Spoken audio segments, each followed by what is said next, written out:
Welcome to our Wakanda. What a week with myself, Mr. C. And this week, man, we're celebrating the beauty of blackness because in the UK, right here in England, they've allowed us to celebrate our blackness. It's Black History Month. Hey! So as you can see, man, I'm doing the kind of 70s retro style with the Afro sheen, Afro clean, Afro fluid, a little kung fu black exploitation. But I wouldn't be able to do this program without the help of my sidekick, the man who kicks it to the man, the one and only. Please, ladies and gentlemen, Tony Crossbody.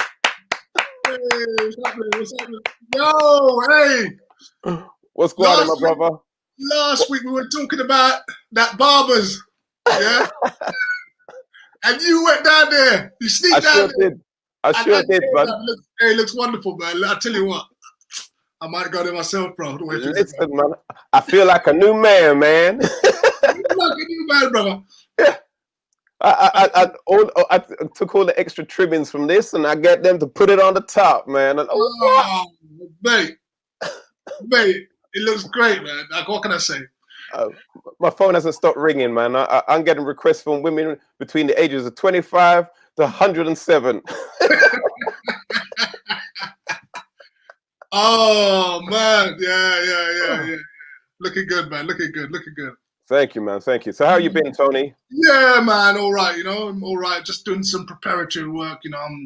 Black History Month. So wow. I've got a few things in the pipeline. Still waiting for my confirmation, but I'm just preparing a little course that I'm going to be running. Some of the things we're doing for this show for the next few weeks. So yeah, that's all. The weather's been kind of gloomy, man. Oh, yeah. Well, yes. What can we expect? It's England. It's October, and this is where the nights get how can I put it, longer, and the days get shorter. But hey, what? It's Black History Month, and wow, there's some wonderful things that are going to be happening this month. And as you said, Tony, you're going to be sharing your knowledge with us later on, so make sure you check in. Now, remember, this is very much your show, as it is mine and Tony's. We want to hear from you. We want to know your thoughts, and most importantly, we want you to get involved in the conversation. So drop us a few lines in the comments on Facebook or YouTube, whichever social media platform you're using. Please feel free to join on in. So, Tony, let's kick things off. This week, wow, in Luton, my son's gym, actually, they decided they wanted to get into Black History Month and get into the spirit of things. And this is what an employee of Pure Gym decided to do. Have a look at this, people. Entitled 12 Years of Slave, after the epic movie, this our workout of the month, designed by Mattis TMP to celebrate Black History Month. Slavery was hard, and so is this. Oh, man. They want to say 12 Years a Slave, the film, which was, oh, man, it was an absolute masterpiece by Steve McQueen. And they want to try and akin a hard workout session to 12 years of slavery. Listen, Tony, I best not talk. I'll let you lead this one, Tony, because my blood's still a boil with this one. Oh, Father. Yeah, it's upsetting, but not surprising. This is just another in the long line of insults, right, that normally start with this type of thing, and then it goes back to, oh, well, it was a random member of staff, we didn't sanction it, we'll look into it, we'll do an investigation. Remember, we had a case not that long ago with Gucci putting gollywogs in the window. Oh gosh, yeah. School in Kent that ran a slave auction. There was a school in Forest Gate that had black kids come dressed as slaves in the school. Yeah. I mean, it's just a long line of constant insensitivity, and one has to ask the question: when does this stop being insensitivity and is being pure racism? Yeah, I mean, the other thing is, look, I think again, this highlights the fact that some people just haven't got a clue as regards to what it is celebrating Black history is all about. Because it seems like this guy or this person who posted that thought that, oh, if we just mention things that happened in Black history, then that's a way of celebrating it. And so he wanted to try and say, well, you know what, being a slave must have been hard work, eh? So you know what, this workout is hard work. I'll tell you what, let's call it 12 years a slave to celebrate Black History Month, eh? Look at that, 2 for 1. Without having any kind of connotation or understanding of you know, the trauma, number one, of, you know, for me who went to watch that film, gee whiz, the emotions in the cinema were just, and again, you know, you could see the difference between people who were familiar with the stories already. But then there was a section in the cinema, there were some Caucasian people in the cinema who had no idea, and you could see and feel their discomfort as they now got a glimpse of what it really was. Because, you know, I think that they think that I think for some of them they still feel that slavery was just, you know, it's just a thing that happened 400 years ago. It went, you know, get over it, it's finished now, it's gone. I don't think they understand the trauma of it. So you know, I think again, this person who actually made that post, something needs to happen, man. They need to get a little, you know, a little bit of disciplinary, I think, and so that this kind of thing doesn't happen again, man. But let us know your thoughts and your comments, people. Sharon Spice Gibson, big up yourself. We'd like to know, you know, has your workplace made these kind of errors? You know, where you work, have you been trying to explain to your workplace that, you know, you cannot make these kind of comments, you cannot have these kind of promotions? It's insulting to Black people, it's insulting to our legacy, it's insulting to our heritage and our history. Let us have your thoughts, please. You know, sometimes I wonder whether these businesses, companies actually do it for attention. Right? You see what I mean? Because bad press is all news is good news, isn't it? Even if it's bad news. You see what I mean? Oh, there's Pure Gym. Oh, they're the ones who said they're going to do 12 weeks of a slave workout. Do you see what I mean? It's often branding, because I can guarantee you, Black people won't stop going there because they did this, right? Oh, well, come on. They'll just carry on, obviously, just carry on their workout. But other people say, oh yeah, Pure Gym. I never heard of them before until I read about them in the Sun. Yep. So I think that, you know, our Holocaust is a very good marketing tool for a lot of businesses who then see sales spike because of controversy. And controversy is nothing new in advertising. I think that's a very good point that you've made there, because again, if we again use it as an example, if an employee of Pure Gym had said something like, "Oh, we're going to call this the Holocaust workout," that person's, they would not be working for Pure Gym by the end of that evening. I can guarantee you that. their job would have gone. You know what I mean?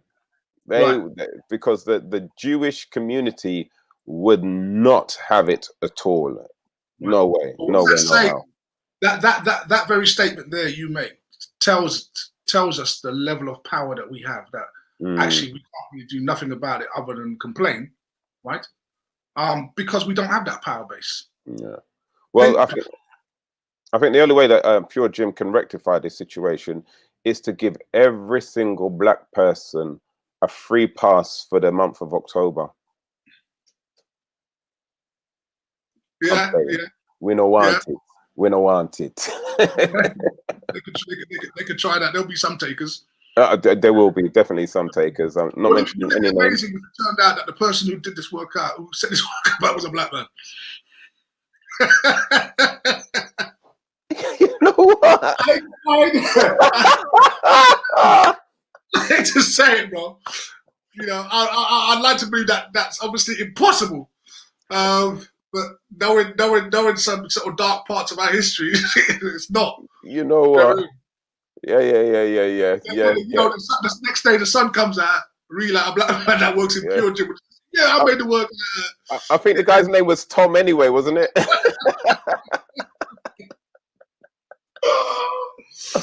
Have mercy, have mercy, have mercy. However, moving on, we have got some wonderful stories though within the news. That was something which is a little bit, of course, not so good. However, we've had some wonderful stories to show that even when things are against us, even then when we are afflicted with certain how can I put it, symptoms, that was yet still we rise, man. Black is beautiful. This next story, Tony, that you picked out is about a young guy called Joshua. Tell us more about it, Tony, please. Oh, this young man is something special. He's autistic, and autism sort of has its challenges, but it also presents those who suffer it with some unique gifts. Yes. That us mere mortals are not able to have. And he's now become, I believe, the youngest entrant into Oxford University. Come on. Come on. Let's give him a round of applause. Let's give the young man a round of applause. Because what age is he? 8. He's 8. 8.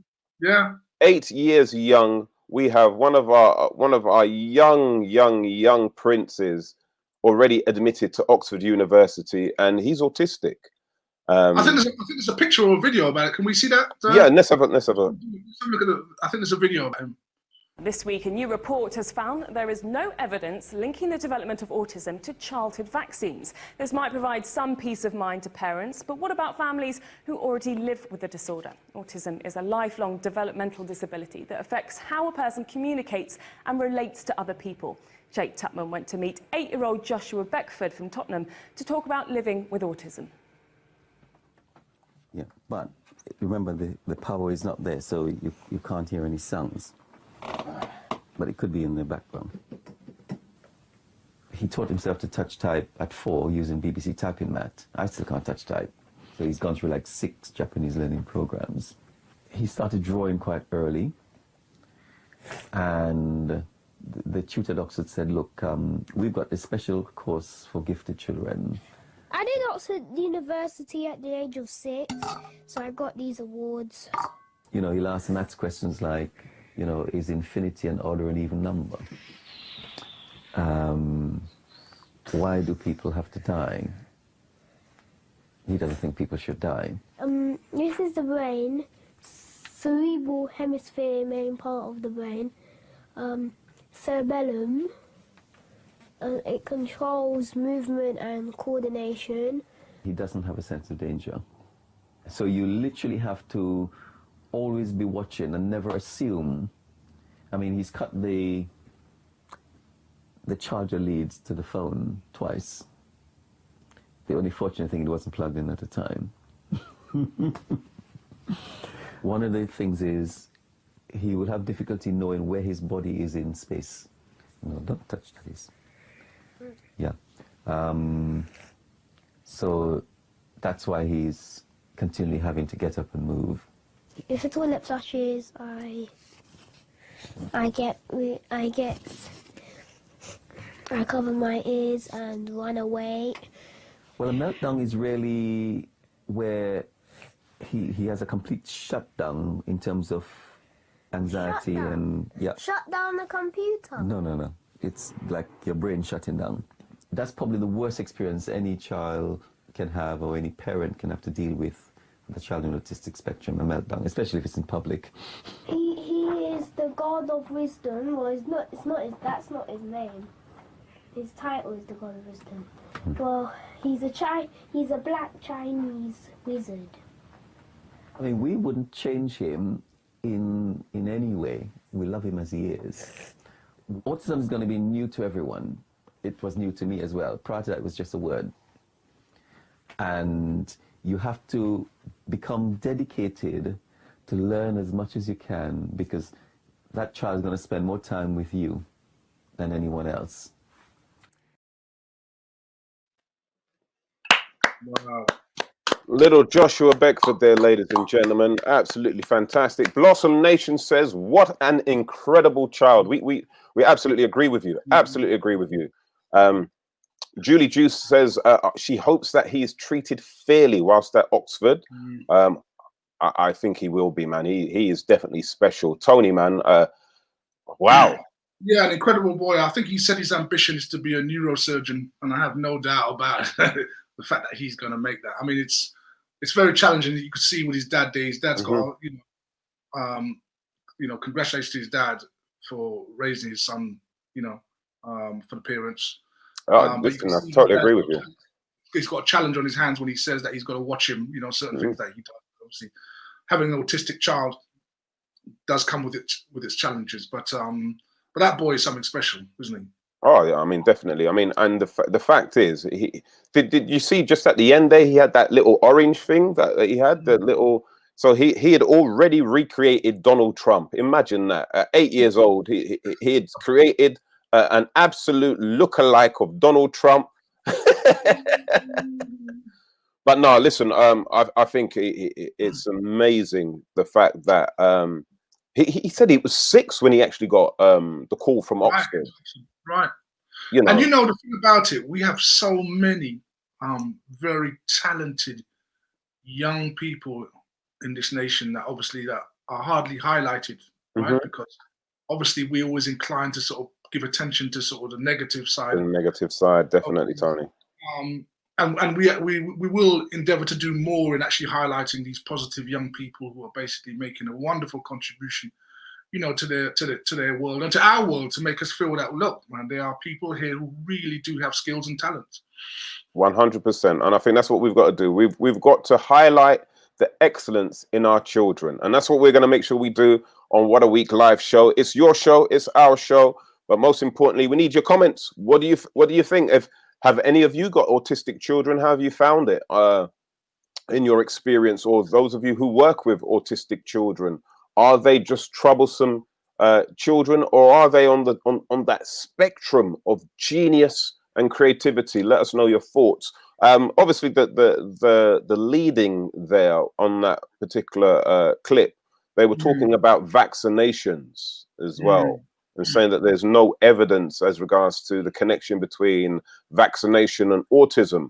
What's your thoughts on this, Tony? I mean, this is the mainstream line, isn't it? And what was that doctor's name? I forget his first name was Richard. I can't remember his surname now, but he was struck off the medical register a few years ago for saying that MMR vaccines were linked to autism and that he had the evidence for that. Right. Wow, they struck him off. I'm not a doctor and I don't have the evidence to say well, but people have survived for centuries without vaccinations, right? Lived, born, died. So, I think people are going to be divided on this subject. Some are going to say, yes, it's essential. But on the other hand, has anybody actually done any investigation into the side effects of vaccinations? We're on the crest now of taking vaccinations as a population.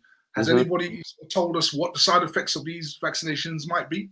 Well, yeah, that's a very good point. And there is a video going around on the WhatsApps and the social medias at the moment of 2 ladies discussing the very fact of what's supposed to be inside this coronavirus vaccination. So it's an interesting watch. I'm not saying that everything in the video is absolutely 100% crystal clear or truth. However, I think it raises a lot of good points, and again, it should be up for discussion. Let us know your thoughts, please. Julie Juice says, autistic children live a simple and uncomplicated life. However, society tries to complicate their thought process. My nephew is autistic.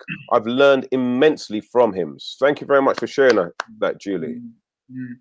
I think the thing is, we have, as a population, we've been trained, we've been indoctrinated to respect authorities. Whenever we see a man in a white coat and he says, you need this, we say yes.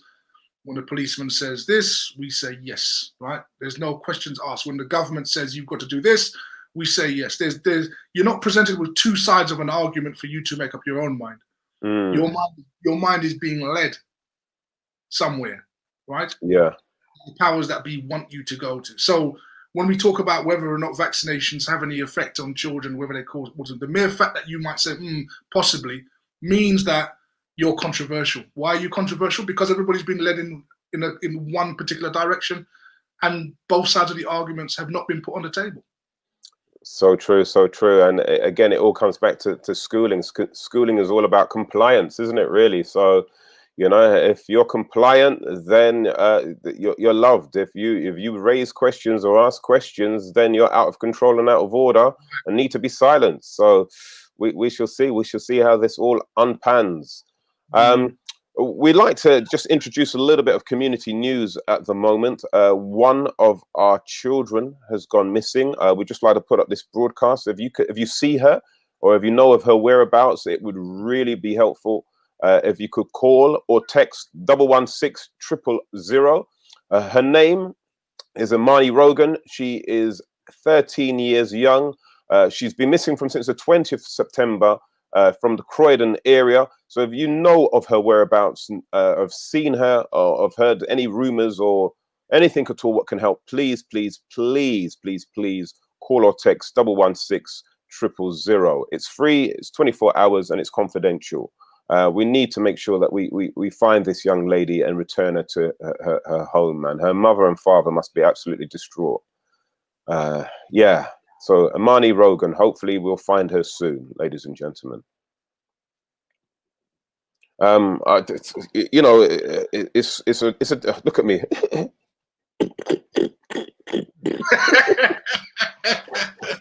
Well, ladies, I don't know how you do it. I don't know how you do it, man. This thing is itching me like. Ladies, Mr. C went to that place last week. Those of you who watched the show last week, you saw that barber that gives you your hair new life. Look at Mr. C. Oh man, don't he look great? Moving on. Last week we saw a fantastic program which was produced by Douglas Road Productions, which is Lenny Henry's production company, courtesy of Endemol TV, and they highlighted the fact that Black people played such an important role in classical music. Have a look at this. Throughout history, there have been many Black and brilliantly gifted composers. So why don't we know more about them? We're setting the record straight, and I have to say, it's about time. He has the skill to do it, and the daring to do it. Somehow their story has not been told. Come on! That's fantastic! Join Lenny Henry and Susie Klein for Black Classical Music for Forgotten History on BBC4 and iPlayer. So there you go, Black history, Black music history, BBC4 or BBC iPlayer. What more can be done, Tony? What more can be said? I think there's now starting to be an outpouring of knowledge and understanding about, you know, our contribution to this world. You know, when it's come a long way from the 70s and 60s and the 70s where we were portrayed as swinging in loincloths in the jungle, and now, now admissions are being made about, the contributions, various empires, and as we're going to see later on, even in Europe, that Black people have made more than significant contributions. Of course, that need to be acknowledged. And you notice the lady says, she asked the question, she goes, "Why don't we know about them?" Well, there's a reason why we don't know about them, and it's not because of ignorance. Right? Yeah, well, I mean, you touched on it last week with King Henry VIII and his pictures and portraits, and again, I think we're seeing this now unreveal itself as regarding to a hidden agenda, but most importantly, we'll see exactly the reasons why, and hopefully we'll get to the bottom of it. We'll hopefully get to the bottom of it. So Tony, look. There seems to be a different feel to Black History Month this year. It seems to me that the networks are seemingly taking it very seriously as regards to highlighting and showcasing Black excellence and Black history. But it even seems to have reached the parts where Black has never reached before. I mean, number 10, Downing Street, Boris Johnson. Have a listen And watch this. All this month, we're celebrating the lives of black public servants who helped make the UK what it is. There are servicemen from the UK and Commonwealth who fought for and with Britain to defend democracy. Heroes like George Arthur Roberts. In the First World War, he would literally pick up German bombs with his bare hands and throw them back over enemy lines. 20 years later, he became a firefighter, pulling Londoners from the rubble of the Blitz.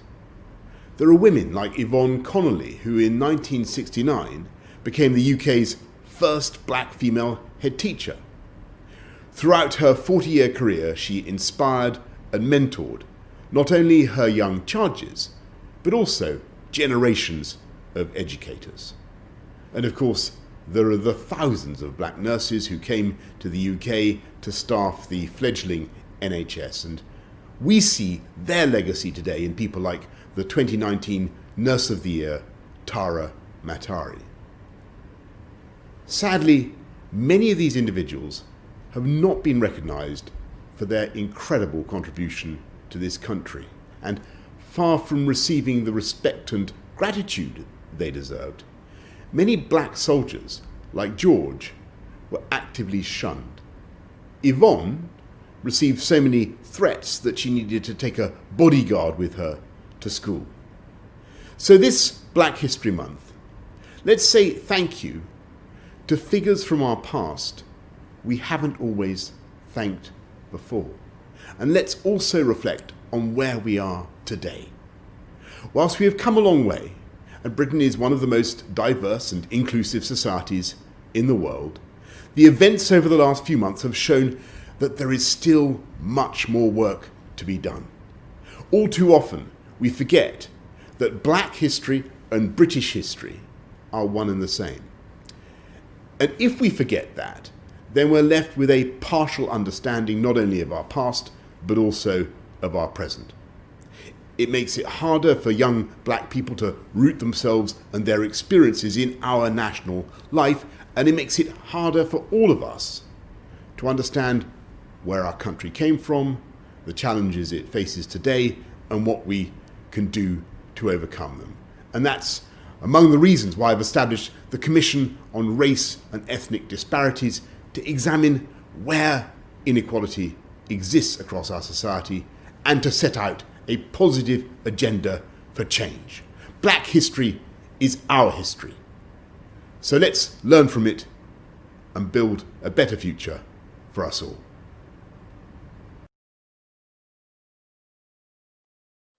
Well, I never thought the day would come that I would applaud Boris Johnson. That was, listen, I couldn't have wrote it better myself. No, as you said, times are changing. I don't think we've ever had a prime minister acknowledge what black people have done, and much less, talk about how he wants to look at positive changes. Yeah, and actually action them. Yeah. I guess the first positive change is to make sure black people are the first to go and take their vaccination. or the first ones to put a tick next to, Boris's name come next elections. But Right. Apparently, black people are suffering more from the COVID than anybody else, so we're in line, to go and get our shots.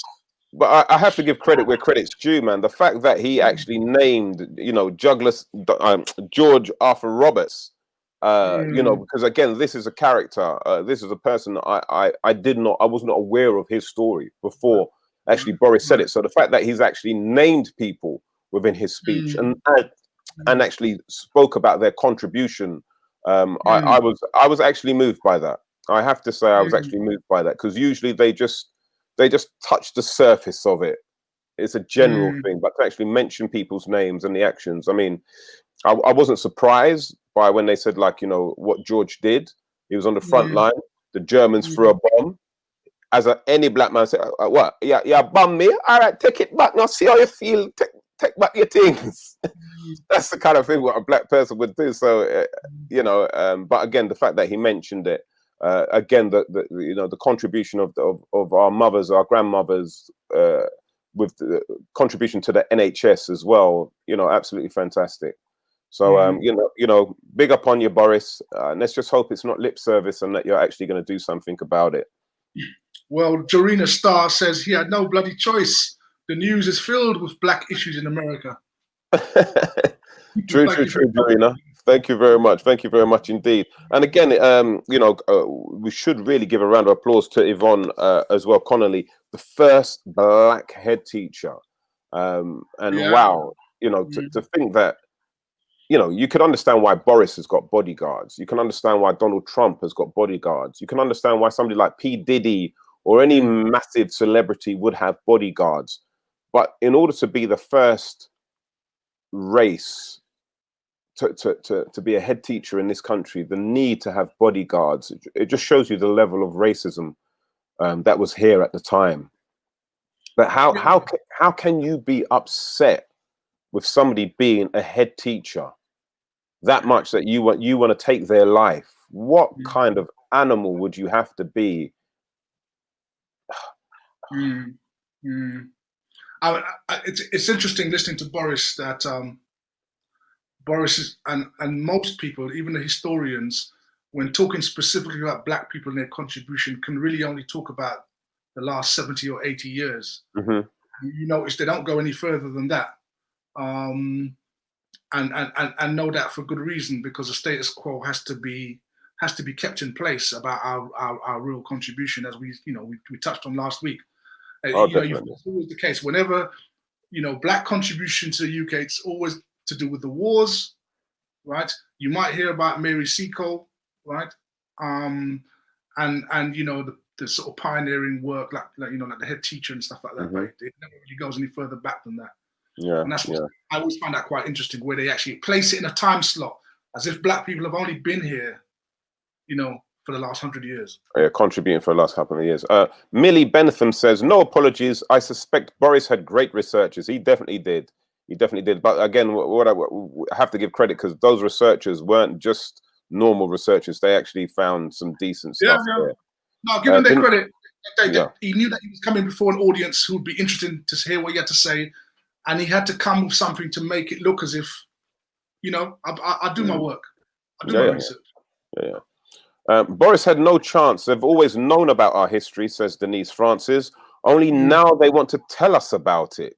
Very, very good point. But, I do believe that a change is come. The things that Sam Cooke was singing about in the 60s, there seems to be a little change. Sharon Spice Gibson says he seems to know more about Black history than COVID-19. Too funny. Sharon, right. Because he doesn't know nothing about COVID, but he seems to be very sure about the Black history he's telling us. Yeah. Fantastic.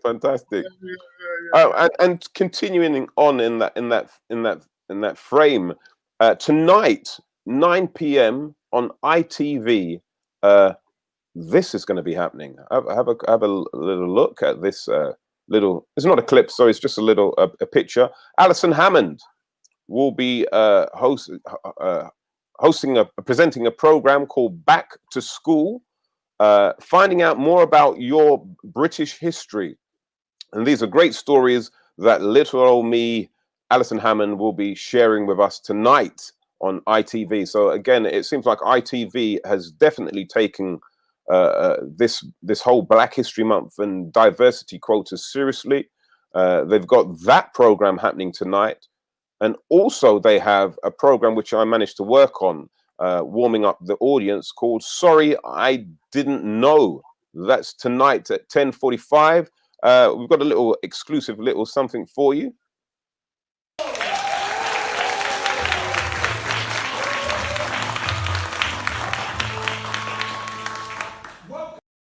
Well, there you go. Look, nobody else is seeing that. A little exclusive clip for you. So you can see that the studio looks absolutely fantastic. They've got some wonderful, wonderful guests. So that's Sorry I Didn't Know, which is a history panel show with a touch of color. It's hosted by Sorry. When is that going to be on? That's on tonight at 10:45 p.m. Oh, wow. Oh, great. ITV1. It's hosted by Jimmy Akimbola, and the team captains are the fantastic Chizzy Akadulu and also the fabulous Judy Love. So again, I think this is the very first time I'm seeing a panel show hosted by two women of color, captained by two women of color. Come on, when was the last time we've seen this on our TV screens? Never. So please, people, it's so important that we do get involved in watching these programs, because otherwise there's no point them creating them and then we don't watch them. But also what we need to do, we need to comment. We need to writing and say that we appreciate, it was good to see, because guaranteed, ladies and gentlemen, there's going to be that tiny ignorant section of society that are going to be complaining to try and get that blackness removed from the TV. So we need to make sure that we watch and we support. Sharon says she's the ITV token black person now. Is this Judy Love? Yeah. ITV has stepped up with a lot of black presenters on daytime TV. Even the voice introduction for GMB sounds like a black man. Okay.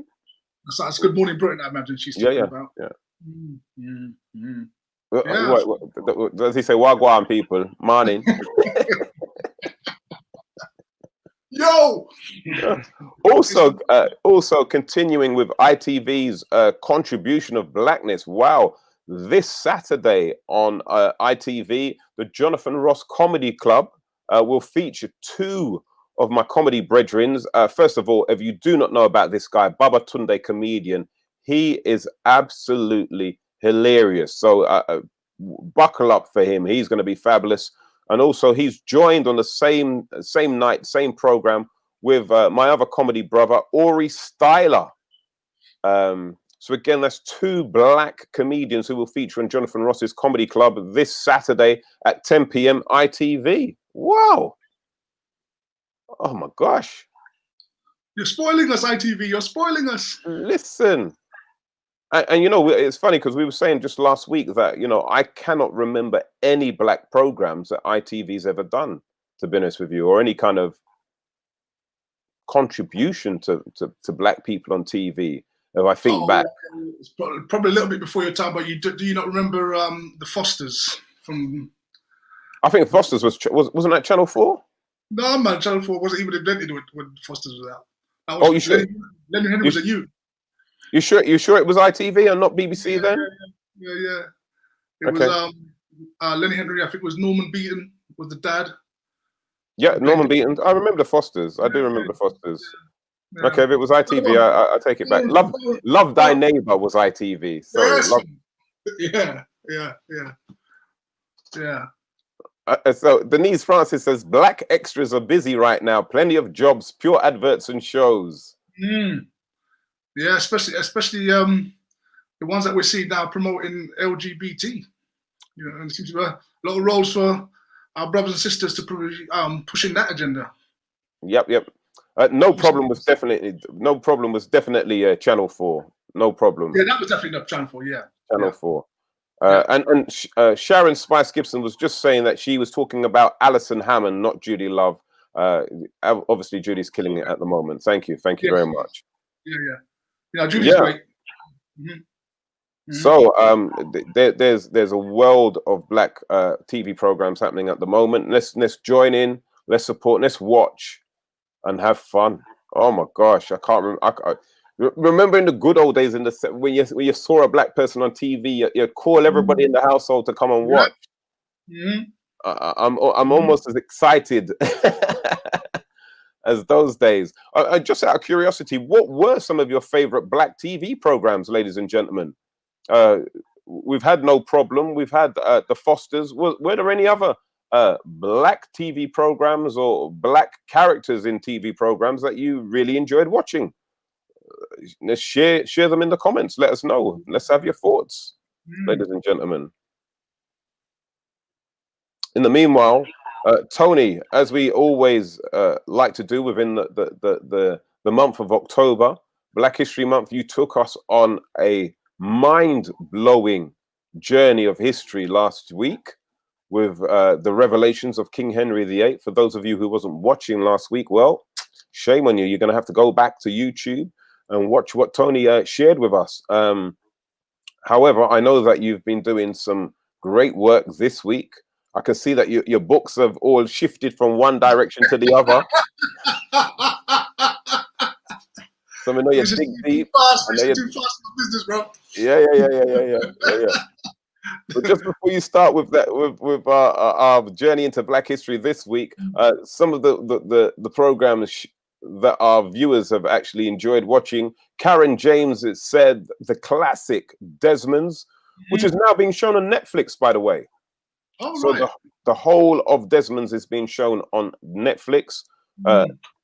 Denise Francis says, no problem, was my favorite, then The Real McCoy. And also Miss Jocelyn. Oh, that's so funny, man. Miss Jocelyn, the great Jocelyn G. SDN. Back on TV, you know. Sorry, say that again, Tony. There's a movement to try and get her back on TV. She's so funny. Yeah, absolutely hilarious. Absolutely hilarious. Marsha Allen says, our Black history goes way beyond slavery. So it would be nice to hear about our affluent and educated people for a change. Well done. Yeah, I totally agree with you, Marsha. Thank you for sharing that with us. So, Tony, what have you got lined up for us this week as you take us into a journey of our Black history? Yeah, so last week we discussed this whole thing about Henry VIII, who he was, and his very strong connections to Hackney. And so, as Mr. C said, if you missed that, then you can actually just go back into YouTube, medianet.tv, and have a look at that. But today we're going to still stay with Britain, because this country has a very interesting history. So I wonder if we can just put up the first slide. And here's an interesting picture. On the left-hand side, you might have seen this a few years ago. This man is known as Cheddar Man. And due to DNA research, historians and scientists came up with this model as to what the original Britons would have looked like, right? So in other words, the indigenous people of this country would have looked like that, according to scientists who did tests. Now, when this particular image was made, obviously there was an uproar, as you can imagine. And people were saying, well, he's not black. He's not black because he's got blue eyes. Black people don't have blue eyes. But as you can see, I've put a side-by-side comparison with a girl who has blue eyes. Blue eyes is actually not uncommon amongst Black people. You may even know someone who actually has blue eyes. So that was quite interesting. But the issue we have right now is that the only historical information we have, or what's been made available about Britain, really comes, the earliest time is really from the Roman conquest. Right. So let's have a look at the next slide. Right. So it's really the Roman records that tell us a lot about British history. And the Romans basically made an excursion, a trip. They brought legions to the UK back in 47 AD. And normally when you make excursions as part of, you'd bring the army along, you'd bring engineers, you'd bring cartographers. These are men who drew maps of the area, and you'd bring your historians and anthropologists who would study the people. Right. And so one of the historians that they brought along was a man who's well known. He's actually called the father of history. His name was Herodotus. Herodotus, yeah? Yes. And Herodotus noted that the people that he met, and he described them as short black men with curly hair.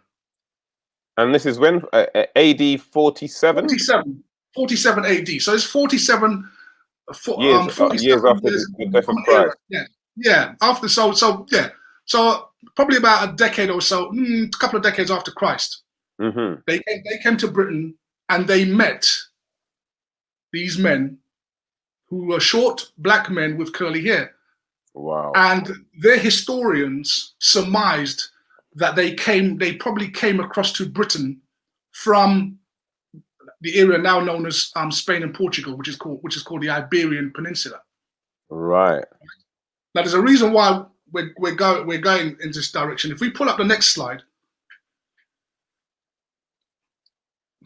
what you're looking at there is a family crest, an ancient family crest. Now, in ancient times, it was very common for families, rich families, of course, to have family crests. And this family crest is of the Lindsay family. But notice the image that you're seeing of the Lindsay family crest. Mm-hmm. Right? This is a British, important British family. So why is a black man with a crown on his head? Is it actually a man or is it a woman? Because it looks like they're wearing it. It looks like they're wearing an earring here. Yeah. And that was actually quite common. Okay, all right. Right. So it's a black man wearing a crown. Right. So that's an English family crest. Right. Let's move on to the next one. Now we're going to see a Scottish one. Oh my gosh. Now this is the Christie family crest. Right. Now, we know we have some Christies in our black community, the most famous one being a former Olympic athlete, Linford Christie, right? But this is the Christie family crest of Scotland. And again, we see another black person with a crown. As a family crest. Okay, all right, let's move on. Here's another family crest out of Scotland from the Andrews family. Right. Notice pretty much at the top of the crest. What do you see there? Another black figure. Victrix Fortuna Sapientia. What's going on here? Why are we seeing pictures of black men on crests? And Herodotus says that when he came here, black people are who he met. So let's try if we can see if we can put the pieces together. Please do, man. Please, because the original inhabitants of these islands were black. The Romans said that when they came here, they met black men. Now, due to Roman invasion, obviously they warred with these tribes, these black tribes, and pushed them further and further north. Eventually, these men or these people became what we now know as Picts and Celts.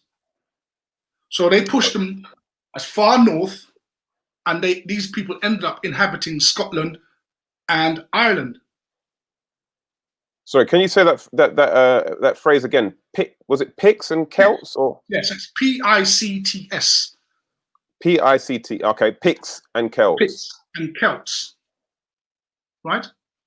So and we do have, there are books written around 16 and 1700s that describe the Picts and the Celts, the Picts of Scotland, the Celts of Ireland, as black.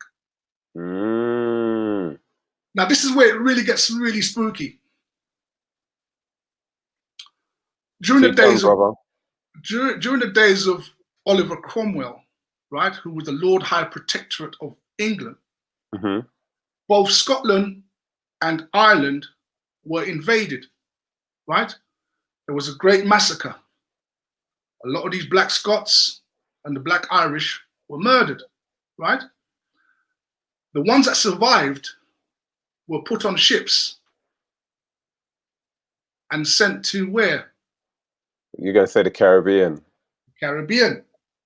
Wow. Listen. Okay.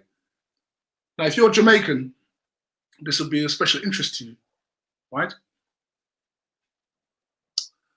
These people were sent to places like Jamaica, Barbados, St. Kitts and Nevis, Montserrat, right? Where they worked alongside the slaves who were taken out of Africa. So let me repeat. Oliver Cromwell invades Scotland, Ireland, kills a lot of people. The ones that survive, packs them on ships, sends them to the Caribbean. They work as indentured laborers, right? Indentured laborers. They were not slaves. They were not chattel slaves. They were indentured laborers.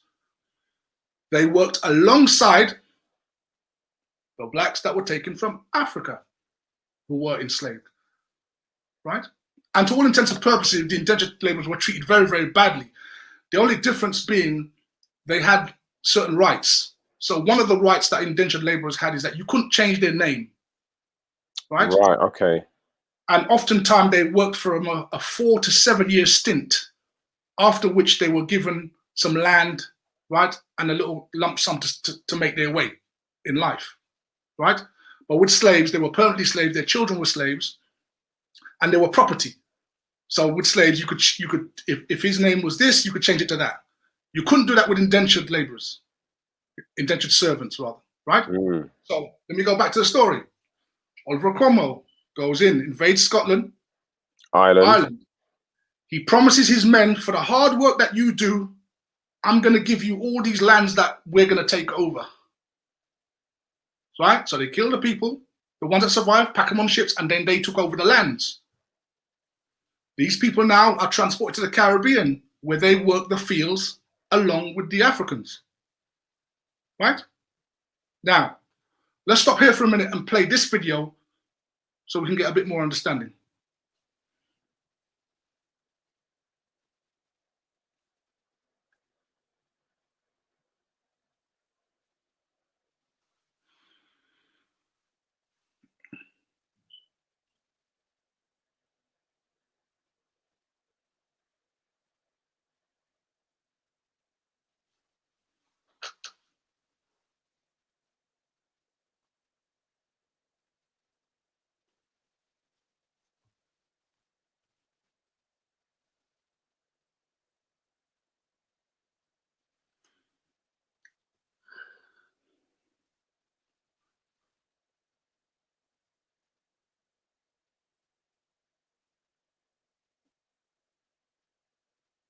You just have to bear with us, ladies and gentlemen. We seem to have lost the sound on the video.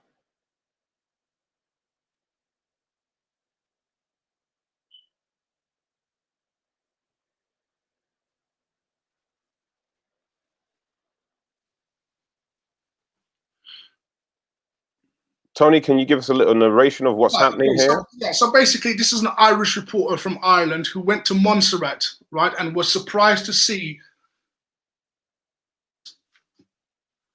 So this Montserratans speaking Irish, basically. Right. So this is a reporter from Ireland who went to Montserrat, right, and was surprised to find that they had Irish-speaking peoples there, and so he wanted to know how they got there. And this gentleman here is explaining that in the days of Oliver Cromwell, they packed them on ships and sent them to Montserrat, right, as indentured servants. So you will find in Montserrat, for example, they have a lot of people would have a lot of Irish surnames. For example, Allen is a common surname in Montserrat. Irish would be a common name in Montserrat. These individuals here, rather than being the descendants of African slaves, a lot of them are actual descendants of original Irish people that were sent there as indentured servants. Hence, that's why they have such a close connection with Ireland. And in fact, Montserrat is even known as the Emerald Isle, as Ireland is known as the Emerald Isle. So we can stop the video here because this man is about to sing we can't hear him, but he's singing an ancient Irish song. And how would he know that, of course, unless it was passed down to him through his traditions? So let me go back again for those. So I think someone asked me a question. What year? Angela Combs said, "What year was this, please?" This is going to be around sort of late 1500s, going into the 1600s. And so basically, what happens is Oliver Cromwell goes into Scotland and Ireland, kills his men, take over the land. They put these people on ships and they send them to the Caribbean, right? So the Irish were sent to a number of islands, not just Montserrat. Montserrat is just a classic example of how they've basically kept their Irish culture. But another place, right, that the Irish are quite predominant is in Jamaica. Very much so. Right? You find a lot of Irish names in Jamaica. A lot of the places in Jamaica are named after Irish places, right? And even the accent and the way Irish people speak, the twang, you will hear that in Jamaica and vice versa. And it's interesting. It's interesting that English people refer to the Irish as the blacks of Europe. Right? They sure do. They sure do. And there's a reason for that, right? So there are very strong connections between Ireland and Jamaica. Not only that, though, there are interesting connections between Scotland and Jamaica. If you're Jamaican, your name is likely to be Campbell, MacLeod, McLeish, right? Christie. And rather than the reasons why people often say that black people have these names is because the slave master gave it to them, right? But the real truth is that those names are actually those people's real names. They're real Scottish clan names that they left Scotland with. So when we have been told this story about how we were taken from Africa and da-da-da-da-da, well, that's only partly true. Part of the story, man. So some of us here now today are actually not from Africa. We are not descendants of enslaved peoples. We are descendants of indentured servants that were taken out of Scotland, that was taken out of Ireland, brought to the New World to work. Even a lot of the Americans who believe that their ancestry has to do with African slaves are not. They also have Scottish descent, English descent, Irish descent. So here's the weird thing. Here's the weird thing. We've been kept in such darkness that a lot of us don't realize that we are home already.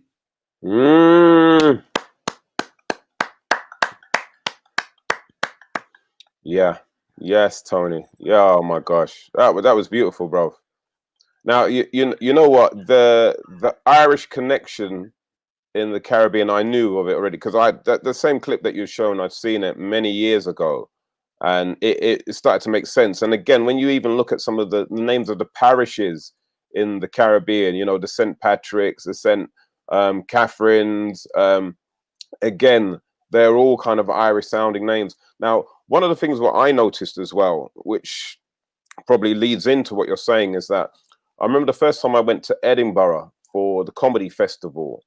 And I'm not saying that, you know, I've got a liking to women in general. However, my preference has always been women of color, black women.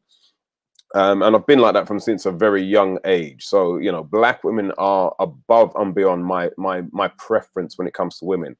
But I found that when I was in Edinburgh, I was looking at Caucasian women and I was like, oh my God, there's something about this woman that is just absolutely, I've got an attraction, and I was battling with it, and I was saying, what the heck is going on? And I noticed it was women who had dark jet black hair.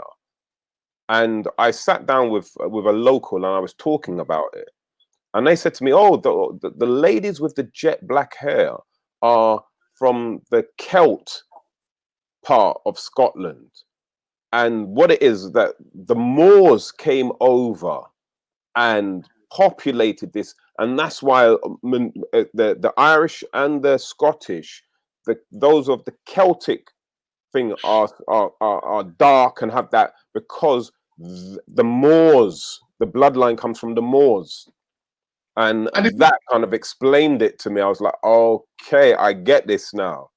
Right. If you, I mean, if you can recall in your memory when you look back at you know, when you were younger, you might have passed in a pub. Your dad was in a pub or whatever, and the amount of black man you used to see with Irish woman. Right? Yes. Right. Because it's historical. You see, even though the white Irish people are a recent addition to the islands, although they claim, right, although they claim that they've always been there, but the reality is that the world, the planet as we know it, every country has dealt in migration, right? Yes. Migration is millennia old. People move all the time. Yeah. People are defeated in their own lands. People are starved out of their own lands, and other people move in and claim the history and claim the background. And it's no different here. Yeah. I mean, when you, sorry, go on, Tony. No. So basically, the people who are here who say that they're indigenous, they say that because they've got nothing else to say. right? And then they keep us trapped in this mythology of where if you're black, you must be from Africa. Do you see? Yeah. If you're black, you only come from one place. But white people come from all over the place. We come from Europe. We come from everywhere else. Right? But the truth is, but that's a myth. Yes. Because scientists have already confirmed that the first indigenous people, right, were black. Right. That's Cheddar Man that they created to say, look, he was a dark complexion. It wasn't a white person. The influx of white people into the UK was much later on. By the time they came, the whole England, Scotland, Ireland were well inhabited with black people, right? Eventually what happened is that they were driven out, right? And part of that driving out was Oliver Cromwell, who basically packed them on ships, you see? So just there's another slide we haven't put up there, just in case people are interested in looking at this history a little bit more. You can, there's a book, might be able to get online. It's called Whence the Black Irish of Jamaica. So just keep it up there, please, so people can write it down if they want to sort of look into that book. And it really goes into the whole history of Black Irish, how they got into Jamaica, Oliver Cromwell, all that stuff, all that good stuff. So if you're really interested, if you're Jamaican, this would probably be a very good book for you to look at. Fantastic, man. One more slide I've got there as well, which is quite interesting. It's from. Can we have that last slide? Wonder if he's got it there. He's having a problem putting it up. But it's from a Scottish newspaper. Has he got that there? It seems like we're having a little bit of technical problems at the moment. Oh, there we go. From the Herald itself, Jamaica. There he goes. Look, so this is the Scottish paper, the Herald. And it says, Jamaica, the country with more Campbells per head of population than Scotland. So why has Jamaica got more Campbells on its island than Scotland has? Because the Campbells are Scottish. That's why. Because the clans of Campbell are in Jamaica. Because these are the original Scots. Look at this. So if you have a Scottish surname, right? If you have a Scottish surname, you might want to do some research into that. Marsha Allen says, so aren't we Moors? No. It's a short answer. Okay, we might have to. Moors are involved in the history, but as far as the British Isles are concerned and who we are, I mean, Moor is a really general name, actually. Okay. To be fair, I mean, it was often used in reference to people of color. But right. Specifically Moors. If you're talking about Moors that came off out of North Africa, went into Spain, and basically ruled Spain, went up to the borders of France, then no, we are not them. But because as you rightly said, there's so many different types of black people throughout the world. Yeah. Right. Black people are not a homogenous group, right? Even when we say the word black, it's wrong because we're not black. There's no such thing as black. There's no such thing as white. The expression black is a construct that was made up in the 1700s to delineate different types of peoples. Of course, black people being at the bottom and whites being at the top and everybody else in between. Yeah. There is actually, people were never known by the color of their skin. They were always known by their nationality, what nation they came from, right? Sometimes they were known by their religion. So when you read about English history, for example, you'll hear the Catholics and the Protestants. Well, some of those Catholics and some of those Protestants were actually black. Yes. Right? Of course. So people were often identified in that way as opposed to black. Black is a very new concept. We use it nowadays, but what happens, it gets very confusing because then we say all black people, but actually all black people are not the same. Yeah. We're divided into different clans, right? We're from different clans, different ethnicities, different backgrounds. We just share the same melanin, but we're not the same. It's interesting what you've just revealed, Tony, because then, when you look at the world globally and you look at the fact that, again, we've made this point before that, the people of Australia, the people who live there now, who classify themselves as Australians, again, you're not the originals. When we look at America, the whole continent of America, the people who live there now are not the originals.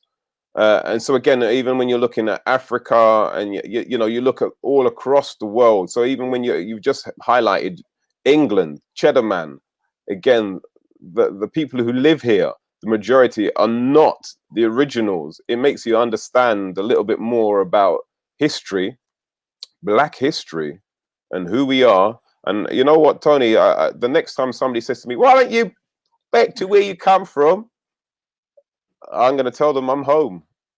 You're home. Some of us are, yeah. Some of us are definitely home. Some of us, yeah. Yeah. Some of us are definitely home. We're actually standing on our own ground. This is the indigenous ground on which we. It's ironic, isn't it, that you were taken away, and now not even realize you've come back. It reminds me very much of Planet of the Apes. If you remember, Planet of the Apes was about astronauts who went out into space, came back to the same place 500 years later. Charlton Heston. Right, but it was ruled by some other people, right? Some other beings, the apes, right?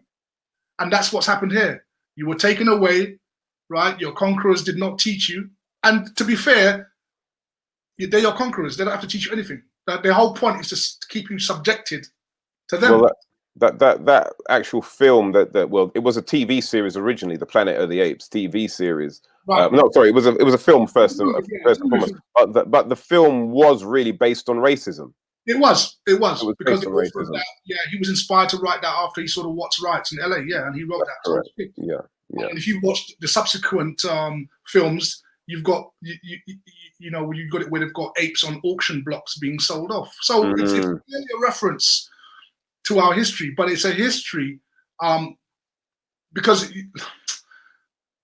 we are sold slavery, and it's done a number on us. It really has. It sure has. It's done damage to our national self-esteem, and then we're sitting there saying, well, when are they going to teach us the truth? Well, they're never going to teach you the truth, right?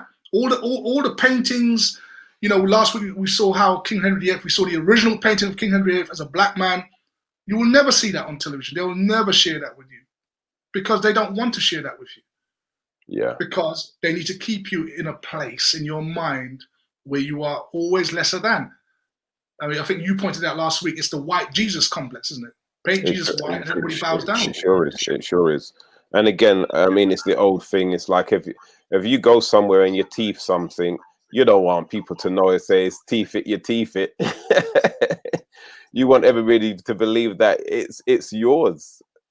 So, and again, it's this whole kind of thing. It's like, Britain wants to hold on to the Falkland Islands where they're clean over in Argentina.